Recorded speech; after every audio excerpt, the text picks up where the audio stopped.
Okay. Nag-survey kami ng 100 Pinoy at ang top 6 answers ang hinahanap natin. Minsan, hindi mo mapigilang makatulog sa kalagitnaan ng blank. Yes, dahil ito. Kalagitnaan ng pagtatrabaho. Lalo na siguro kung trabaho mo ay nasa computer. Computer, Call lalo center, sa atin. Hindi mo mapigilan makatulog dyan. Lalo sa atin, sa taping. Sa atin, pag nag-aantay. Yes. Diba? Oo. Nandyan ba ang trabaho? Okay. Siya kami, marami pa pong mas mataas. Minsan, hindi mo mapigilan makatulog sa kalagitnaan ng Panonood ng pelikula. sobrang lamig. Hindi naman dahil boring yung pinapanood mo, dahil pagod ka lang siguro talaga. Pelikula sa sinihan. Top answer. Siya kami, pass or play? Play! Alright, let's play round 1. Okay, here we go. Miss Jamie, minsan hindi mo mapigilan makatulog sa kalagitnaan ng Biyahe. Of course. Nakaupo ka lang, ganun-ganun ka na dyan. Tulog ka na yan. Biyahe. Yes, Ma'am Belinda, minsan po hindi mo mapigilang makatulog sa kalagitnaan ng Pagkain. pagkain. Pag kumakain, di Ganun ba? kapagod talaga. Minsan Kahit na nakakatulog. inaantok ka. Opo, pag totoo yan. kumakain ka eh, di ba? That's true, that's true. Pagkain. Oh.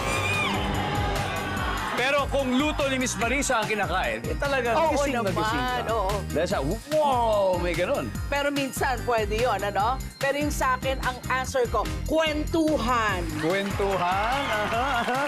Nandiyan ba ang kwentuhan? Oh, Team Kahon, pwede na kayo mag-usap-usap. Siya kami, minsan hindi mo mapigilan makatulog sa kalagitnaan ng blank. Inuman. Oh!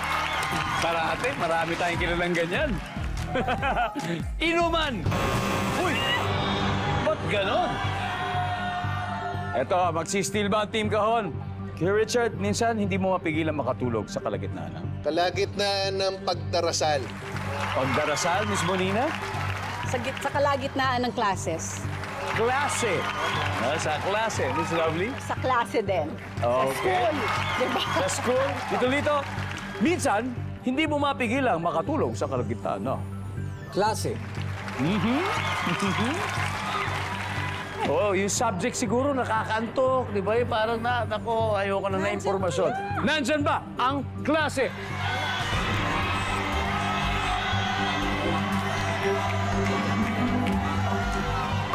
Meron! Let's see kung ano pa hindi nakuha. Number 5. Pagbabasa. Number 3. Oh, siyempre. Kasi kami tutulog na eh. Kayo naman.